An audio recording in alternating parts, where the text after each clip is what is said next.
Come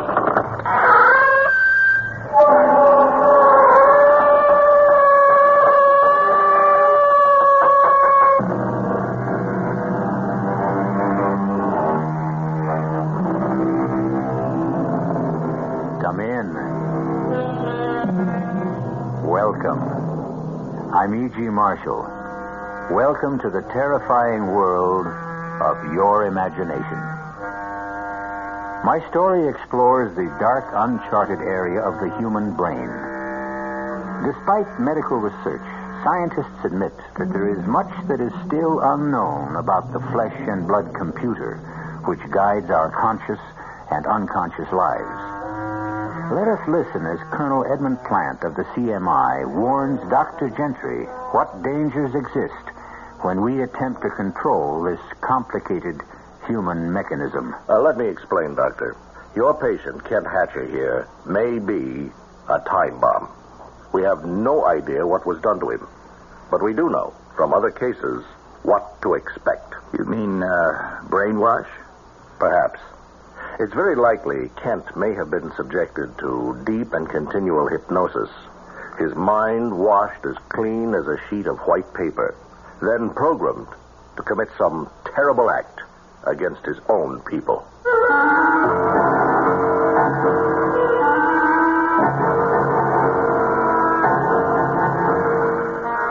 Our mystery drama, Prognosis Negative, was written especially for the Mystery Theater by Sidney Sloan and stars William Redfield and Bryna Rayburn.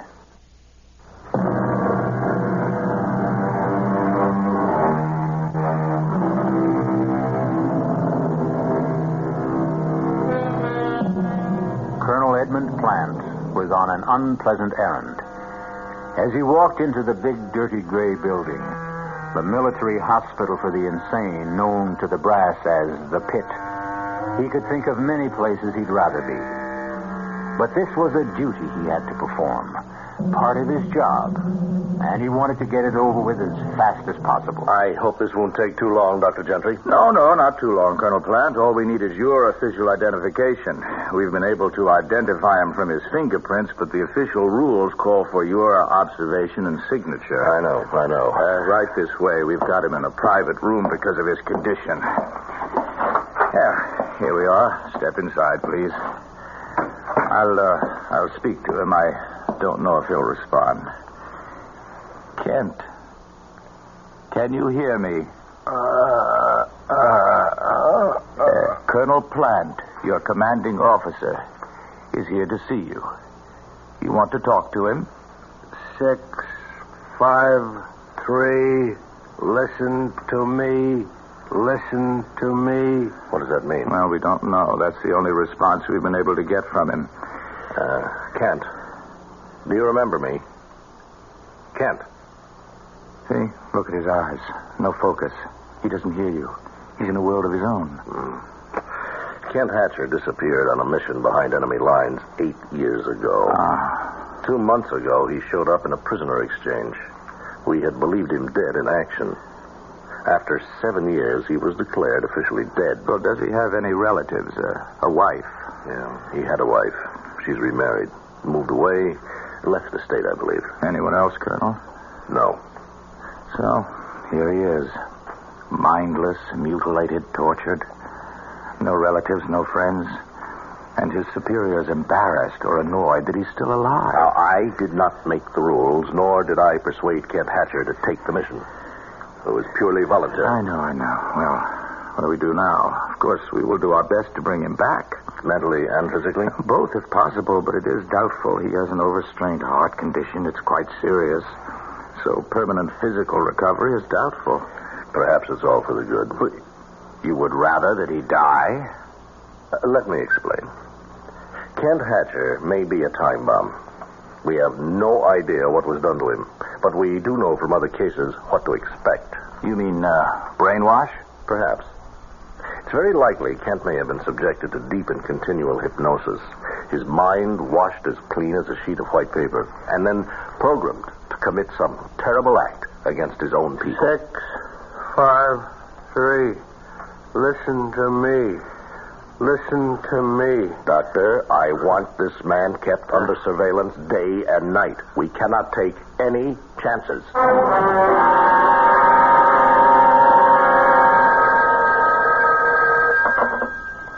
CMI, Colonel Plant here. Oh, Colonel, this is Dr. Gentry. Paul Gentry. Yes? Remember we were talking just last week about the case of Kent Hatcher, one of your agents? Oh, yes, that. Well, yes. I'm afraid I'm going to puncture that theory of yours about Hatcher being something of a time bomb ready to blow up. I'm certain that he's not dangerous. On what do you base your findings? Well, he's been under intense treatment and has begun to respond very rapidly. He's mild and cooperative. He's almost childlike. I see. I've reduced the guard to 1 8-hour shift, midnight to 8 in the morning, and at all other times he is constantly in the hands of our nurses and therapists and other personnel. Well, you are something of a gambler, Doctor. What, gambler? Taking that kind of a risk. No. I don't think so. Doctor, has it occurred to you that this entire mild convalescence may have been programmed into the mind of this man to throw you off guard? Oh, nonsense. I know a harmless man when I see one. To leave him unguarded is taking chances with the lives of many people. Heaven only knows what has been fed into his receptive and willing mind.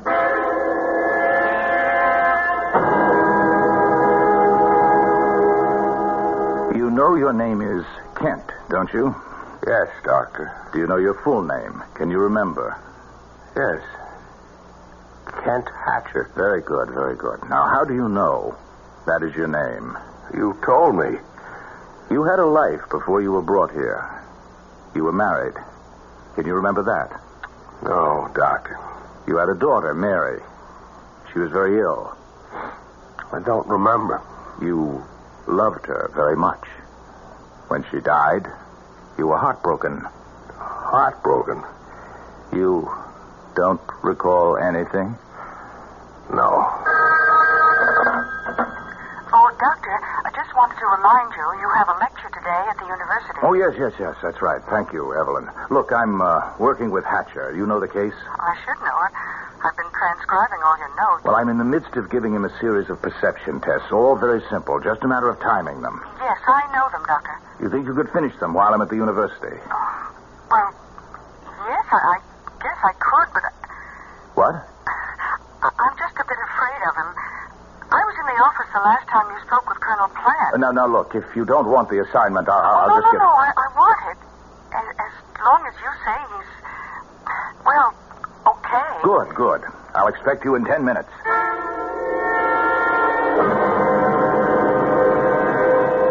Excellent, Mr. Hatcher. Excellent. Well, I'll have a good report for Dr. Gentry. Now, suppose we put all the equipment, the puzzles and the cards, back into their proper boxes. Proper boxes? The boxes they came in. You understand, don't you? Understand. I think you understand more than you pretend. Are you pretending? No. Oh, don't get upset. I'm sorry if I hurt your feelings. 6, 5, 3. Listen to me. Listen to me. Please, 6, sit down. 5, we have more 3. to do, more Listen games to play. me. Please. Now. Stay back. Stay back. Now. Please, Now. stay with me. Now. Please.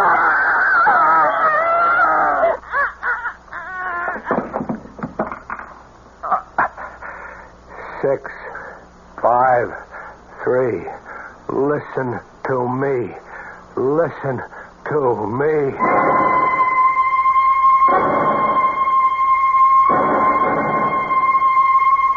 I'm grateful to the officials who have given me this airtime to explain a very serious matter.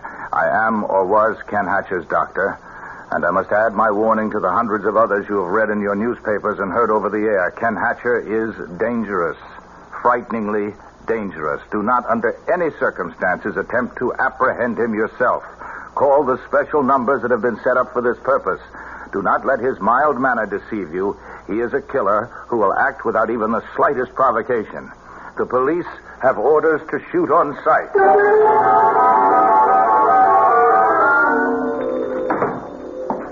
Morning, mister. What can I do for you? You want to buy a $200 coat for you 18?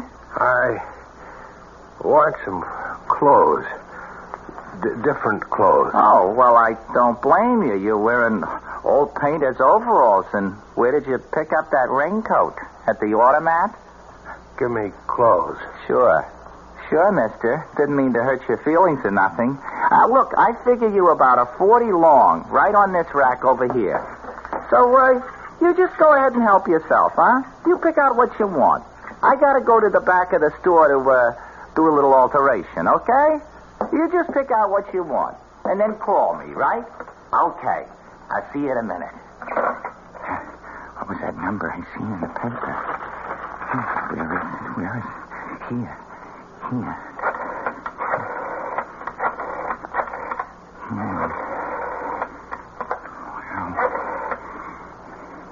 Hello, listen. He's right in my store. I recognize him in a picture in the paper. Also, I've seen it 4 times on the news. I don't know how long...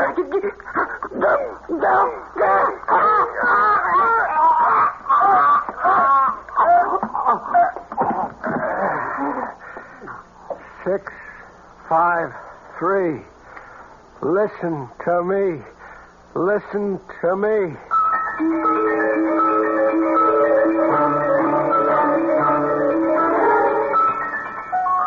Now, the way I see it, Archie, the old girl's prime for the taking right now, with the right approach. It's the booze talking, Freddie girl. You ain't got a cent out of you, Mrs. Mowbray. And you ain't gonna because you ain't sharp enough to convince her. Look, Archie, you got to work these big jobs slow.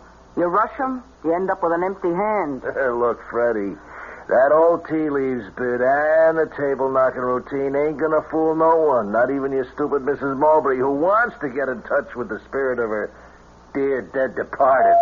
Hey, take the bottle and get in the other room. Might be a customer for a reading. This hour, 11:45? Yeah, it's probably some drunk. Oh, the better. They give bigger fees. And no complaints. Now, get out. All right. I'll be sitting behind the curtain in the kitchen. Yes? Oh, step inside, friend, and let Frederica Gillis solve your problems. You have... Yes. Oh, look. Step inside, please. That's better. Now, what's troubling you, friend? Money matters, domestic difficulties, fear of the future. There is a sign in your window. Spiritual reader, forecaster of the future, palms red. No, not that. Not what? The sign, the sign, room to rent. Oh, that. Well, that's a mistake, mister. We had a room vacant, but we really don't have it. I took that room 3 months ago. I'm the lodger here. There ain't no more room. But the sign is still in the window. Just a mistake. It should have been taken down. No room? No room, chum. So, this way out. Wait. Maybe we have got a room for this gentleman. What? Freddie, have you got... Top floor, sort of an attic room, if you don't mind the climb. What? Wait a minute, you can't get in that room. Now, I've got all the photographic equipment in there. Well, you better clear it out, because I've just rented the room to this here nice gentleman. You want to take a look at it, sir? I'll take it. Without even looking at it? I think you'd better go up and then decide. I want to be fair about it. Right up them stairs, top floor, first door on the left. Well, I don't need to look. Now do as you're told. Go upstairs. Yes, I'll go. I'll do as you say. What is the crazy idea of that? Now, what do you want him around here for? For a very definite reason. I recognized him immediately. You did? Well, who is he? He's Kent Hatcher, the man the entire country is searching for. That one? And you let him in? Oh, put down that phone, you fool. Put it down. Now, this guy, Hatcher, is going to be the one thing we need to pull off that caper with Mrs. Mowbray. This is the biggest piece of luck we've had. Frederica Gillis, in her own canny way, recognized more than just the features of the hunted man. She knew intuitively that he was susceptible to hypnosis and made up her mind to use this susceptibility to further her own nefarious plans. I'll be back shortly with Act 2.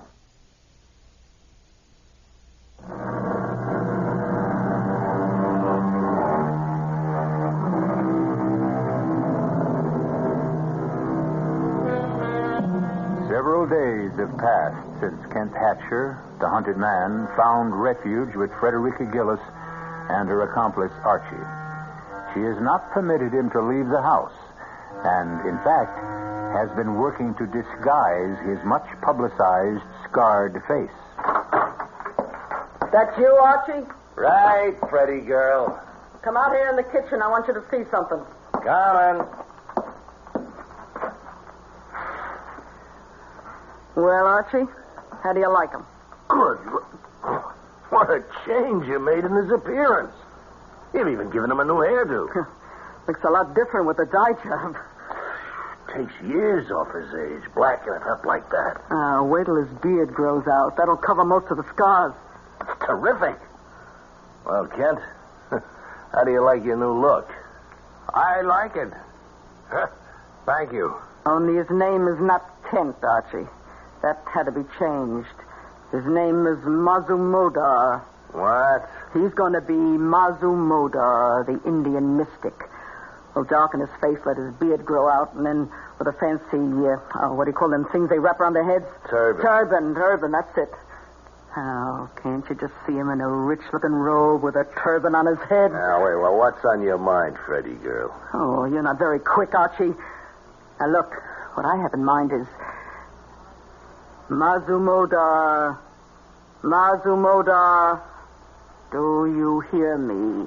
I hear you. What is your name? Tell me your name. I am Mazumodar. Now, I want you to go to your room, and you are to stay there until I call you. Repeat what I have told you. Go to my room and stay until you call me. Now, go. I go to my room and stay. That's amazing. To me, he's behaving like a little lamb. Oh, I could sense right from the moment I laid eyes on him that he was an easy subject. Oh, we're going to give Mrs. Mowbray the greatest spirit show she's ever seen in her life. She'll hand us her money in a bushel basket.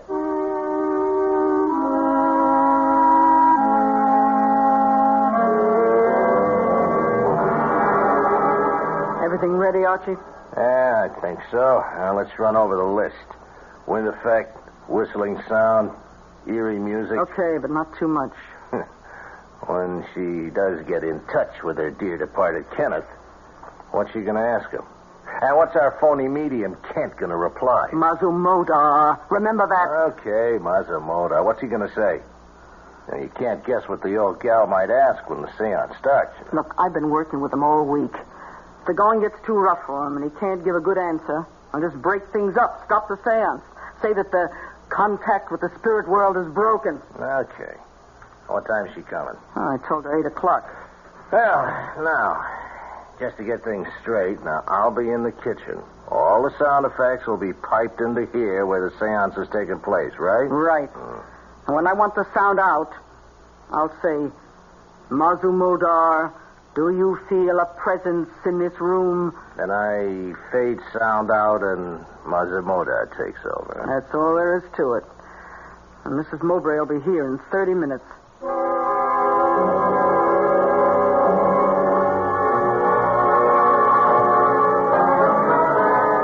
Mrs. Mowbray, this is the great Mazumodar. Oh, does he speak English? Oh, yes.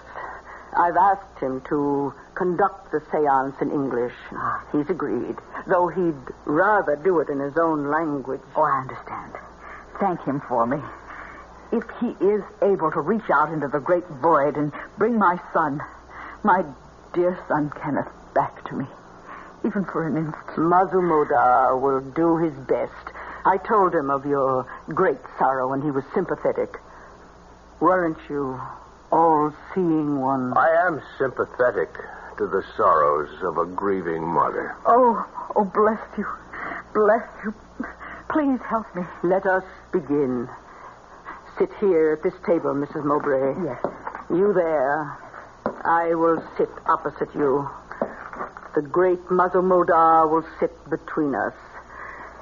Let the seance begin. What is it? Silence. Mazumodar must reach out into the spirit world. He is entering his trance. I call to you. I order you to come. Spirits, obey the command of Mazumodar.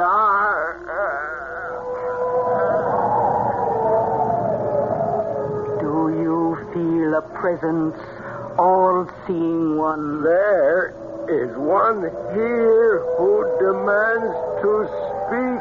Then let him speak. Mother, where are you? It's Kenneth. He's calling to me. You may speak to him. Oh, Kenneth, darling, I miss you terribly. Are you happy? I am happy, Mother. Oh, I'm so alone, darling. I want you with me always. I have felt your presence near me. I have been with you from the moment of my death. It has been difficult reaching you, difficult to let you hear my voice. Now you are being helped by kind and gentle people. Be good to them, Mother. Without them, our thin thread of contact will dissolve. I will return to you, and we will talk again. I will return. Oh, what happened? Why has he gone? Oh, call him back, I beg you. Mother Modar, I will give you anything you want, but please let me speak to him again. Now, stop that. You want to ruin everything? Stop, I say. The seance is at an end. Oh, please. Ask Mazumodar to forgive me for my outburst. Mazumodar understands, Mrs. Mowbray. Oh, I hope he does. When may I come again? I will call you after I consult with him. I want to... Well, I don't quite know how to say this, but can I give him something? I mean, will he accept? The all-seeing one is a holy man and may not accept money. It is unclean. Oh, well, in that case... But he must live, and I must live. That is, I will accept for him. Oh, yes, of course. Here. Oh, you are a good person, Mrs. Gillis. I'm so lucky to have found you. Goodbye. Thank you again, and please call me soon. Soon. Goodbye. Archie? She's gone finally, huh? Yeah, you didn't let the seance go too long, did you? Just long enough to make her want more. Oh, it was a complete success. Mazumodar was perfect. She loosened up the purse strings a wee bit, too, didn't she? I heard her say something about money. Yeah, 500. Take your cut. 500? Whew, it's better than I thought. Peanuts. That's just a down payment on what she's going to give us. Beg us to take. You got something big on your mind? Well, the next time, she's not going to be taken in quite so much by the atmosphere of the seance. She wants something more definite, more tangible. Well, we got all that info we collected from the Army files about her son. You know, flyer shot down. Body never recovered. Final report of his burial in enemy territory. Oh, nothing in that stuff will have any influence on her. Now, just take a look at this snapshot, taken with his buddies overseas. Take a good look at it. Yeah, all right. Yeah, well, what's so important about this photo? Look at his right wrist. What do you see? Here, use this magnifying glass. Here. Yeah. Looks like he's wearing one of them identity bracelets this guys wore at the time, you know, especially flyers. That's correct. Now, it was specially made for him, she told me, by a fancy jeweler. Now, at the time of his death, it was destroyed or stolen. She never got it back. So what? We are going to reproduce that bracelet. And at the next seance, Mazumodar will ask the dear departed Kenneth for some proof that he is really Mrs. Mowbray's son. And then old Mazumi will drop the identity bracelet right into Mrs. Mowbray's sweating hands. Oh, that's great. That's really a great idea, Frederica, girl. Well, now, look, you take this photo and blow it up as large as you can. And then blow up the portion that takes in the right wrist. Yeah, then blow that up again. Yeah. Then get all the details. And then we find a jeweler who can reproduce the identification bracelet exactly. What do you think that'll be worth to the rich Mrs. Mowbray?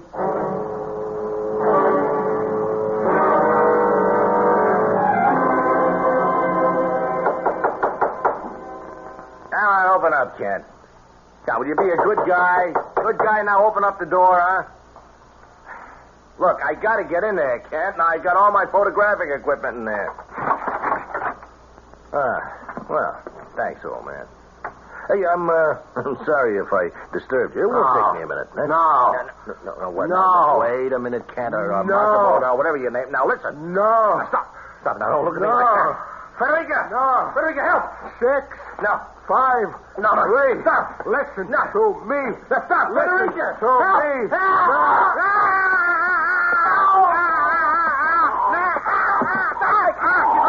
Now, you hear me? You hear me and you obey. Tell me that you hear me. I hear you.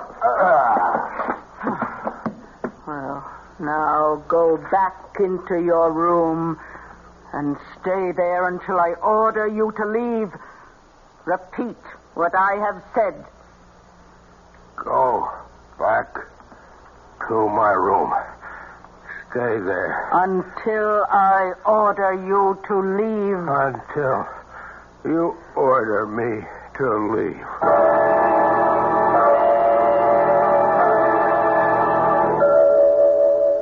Feeling better, Archie? Well, my throat feels like a horse stepped out of something. But playing with dynamite. The best thing we can do is turn him in before we all wake up dead some morning. Huh? Yeah. Wait till we make the big caper. To the next seance. And we're able to drop the identification bracelet into the center of the table. Yeah, can we take the chance? Can we wait that long? Look, just go to work. Take your pictures. How long will it take to have the bracelet made? Well, I know a guy who does great work. Good. Can you get to him? He's just a telephone call away. He owes me a couple of favors. Well, call him. And then start working with your camera. I got all your equipment out of Mazumodar's room.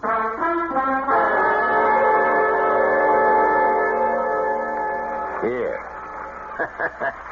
Feast your eyes on that. Oh, the bracelet. You got it. Told you the jeweler was a friend, huh? Did it in 2 days. Now, ain't it beautiful? Oh, let me see the photo. The blow-up you made. Here.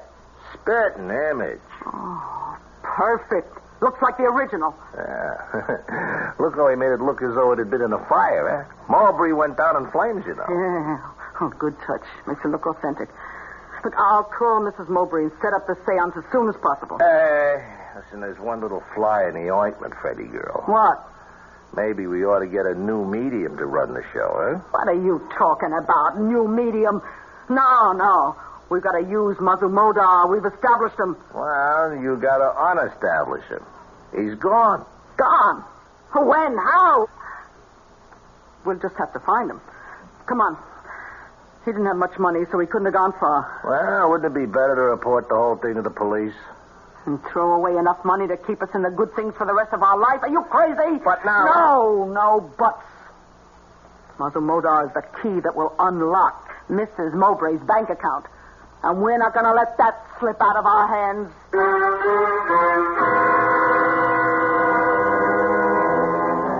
Kent Hatcher loose in the city again. No one to control his homicidal urges. His changed appearance would make it difficult for the police to recognize and to apprehend him. Will they? I'll be back shortly with Act 3.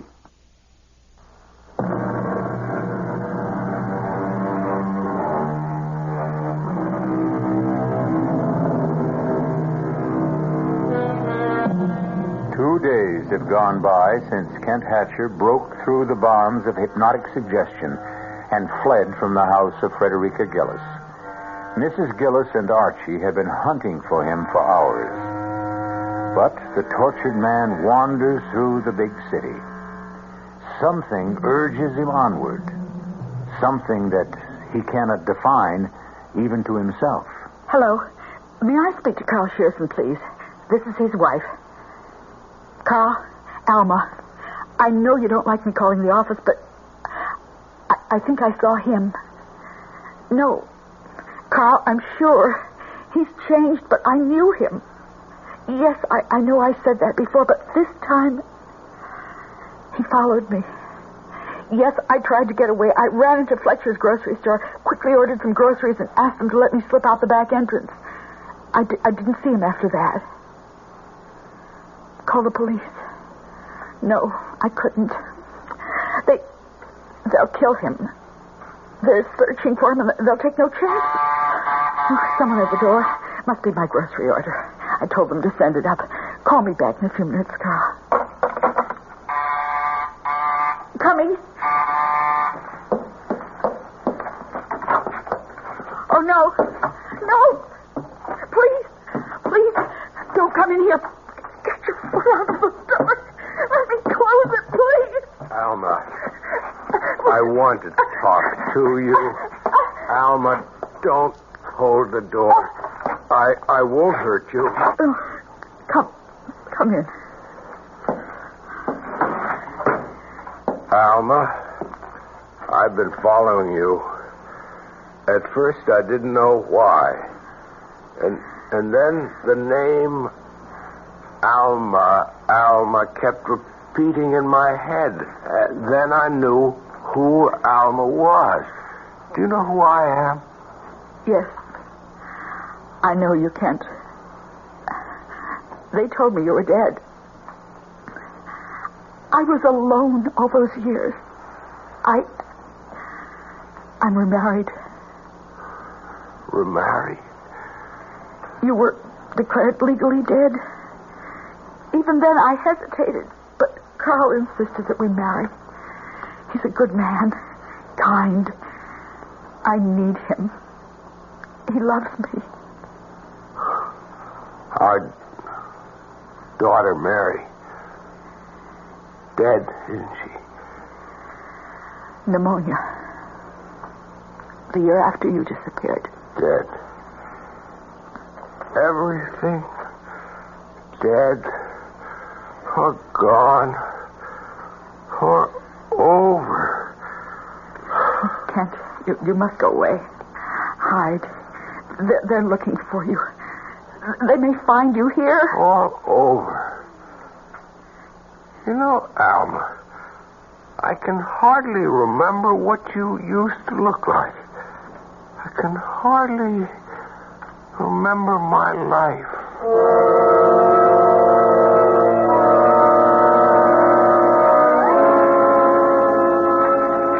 There's nothing here in the papers. Nothing on the radio or TV. All it says is, fugitive killer still at large. Seems he ran into his ex-missus and her new husband reported it to the police. No, that means he's still in town. And worse luck. I wish he'd take off with the great open spaces. I hope we never see him again. What are you talking about, Archie? We need him. I'm hoping he'll come back here. Here? Yeah, where else can he go? He hasn't a cent. He knows he's safe here. Question is, Freddie, are we? I can control him, and we need him. I've stalled Mrs. Mowbray twice. I can't keep doing it without her losing interest. If he walked in that door today, we could schedule the seance for tonight, and Clear out of here, Archie. It's a client wants a reading. I'll go in the kitchen. All right. Call me if you want. Yeah. You, Mazumoto. Oh, come in. Archie, come here. What is it? What? Why, it's him. What? He was right. He did come back. Mazumoto, listen to me. Listen. You are to go to your room. Go to my room. You will change your street clothes to Mazumoto's robe and turban. Do you understand? I understand. Now, go to your room. I go to my room. It's amazing. That's truly amazing. You got him like a monkey on a string. I told you I could control him. You gonna pull it off tonight? Why should we wait? As soon as we get our money, we'll get rid of him, turn him in. Well, it's my sentiments exactly. Now, he is too hot to handle. The sooner the cops get him, the better. Hand me the phone.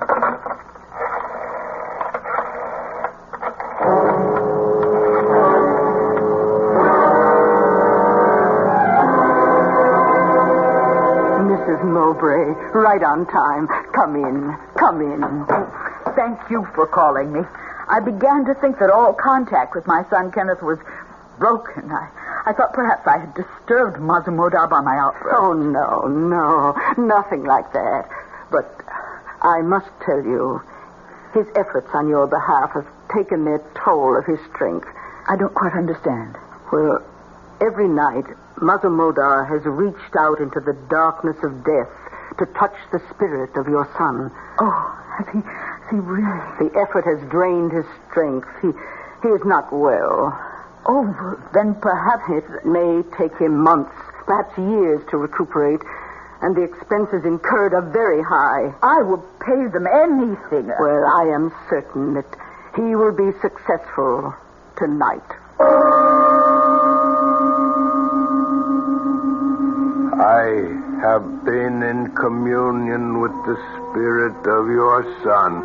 I have informed him that he must appear to you and must give you some evidence known only to the two of you to prove without any doubt that it is truly he. Oh, if he could. We will begin. Sit here at this table, as we did the last time. Yes.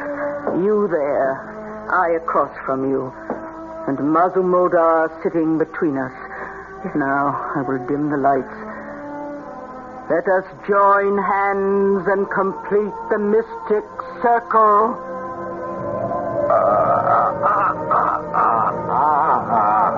Oh, Mazumodar, do you feel a presence? I feel there is one here who has traveled a long way.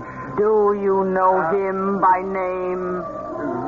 This is not simple. He is trying. He is trying to... Mazumodar, are you all right? Can you continue? I can't continue. I must. The spirit is here in our midst. He wants to speak. Let him speak. Mother, I call out to you across the long reaches of infinity. Oh, Kenneth! I have spoken several times to this holy man who has made it possible to be near you. Yes, Kenneth. He has informed me that I must give you substantial proof of my presence here. What should it be? Oh, anything. I believe it is really you. No, I will give you proof of my love for you, dear mother. Do you remember your loving gift to me? What gift? Shortly before I left to go overseas on my last furlough home. The bracelet. The identification bracelet. Yes. It was never found, never returned to me. I wanted that more than anything else. I knew that, and I return it to you now. It's his bracelet. Oh, my son. Lights, let us turn on the lights. The seance is over. Oh, my dear son. Oh, could you all been to me to bring back this bracelet? Oh, this is all I have left of him. Oh, thank you, Mazumodar.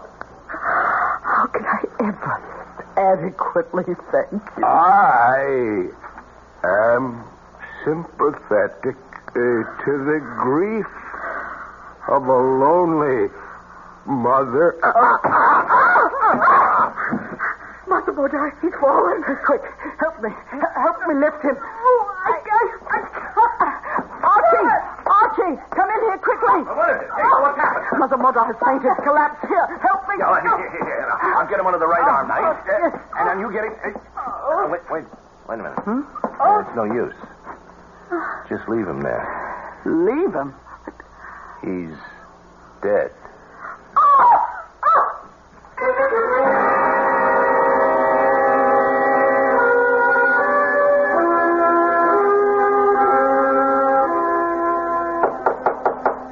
Come in. Oh, yes, Colonel Plant. I've been expecting you. Yes. Official identification of the body, I know. Well, I don't make the rules. I realize that, Doctor. Let's get on with it. I have another appointment. Very well. If you'll come this way. After you, Colonel. We keep the bodies here prior to identification. Of course. Right this way, please. And here we are, number 31416. Do you identify this man, Colonel Plant? I do. His name was Kent Hatcher. His serial number... No, that won't be necessary, Colonel. It's all here on this form. May I have your signature, please? Yes, of course. There you are. Thank you. Is that all? No, that's all that's required officially, Colonel. But do you mind if I ask you a question? Yes, go ahead. That business with the identification bracelet? Oh, it was a fake, a reproduction. Mrs. Gillis' accomplice, Archie, had it made from a photograph. We got all that in their confessions. They had made it look as though the dead son, Kenneth, had sent the bracelet to his mother from the great beyond? Mm-hmm. Yes, it's a common trick played by people of this type to bilk naive women. However, there was one aspect of the matter that has not been satisfactorily explained. You mean about the inscription on the inside of the identification band? To my son, forever and ever, Mother. Doctor, there was no way they could have known what that was, or whether there was even an inscription. In some mysterious way, that engraving appeared on the inner face of the silver bracelet. How? We shall never know.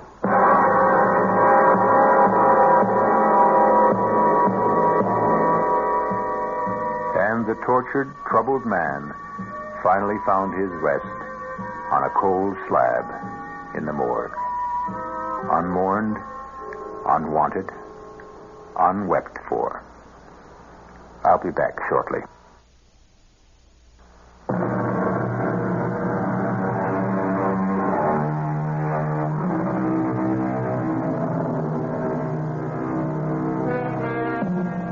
So we've had a look at the terrifying results of tampering with the human brain.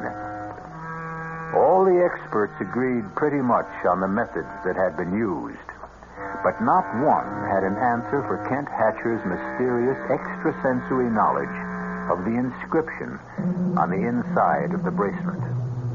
That he took to his grave. Our cast included William Redfield, Bryna Rayburn, Mason Adams, Earl Hammond, and Martha Greenhouse. The entire production was under the direction of Hyman Brown. And now, a preview of our next tale. You see this writing? Yes? It is the runic alphabet. It represents an ancient death curse. And those figures on it? The date of your death. Oh, that's ridiculous. It has earned the reputation of being one of the most powerful of all the ancient spells.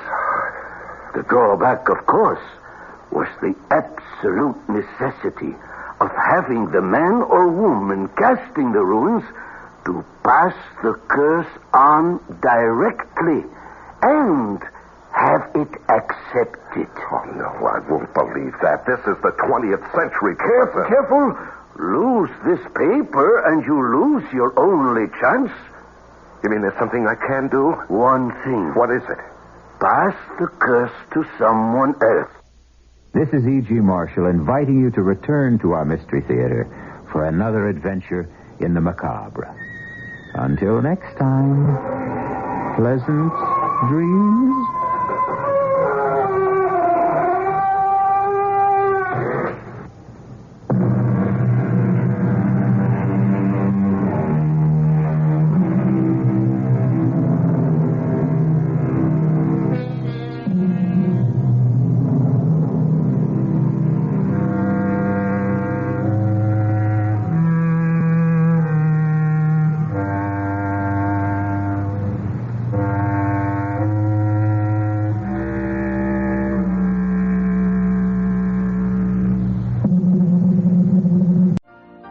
You've been listening to the OTR Gold Network.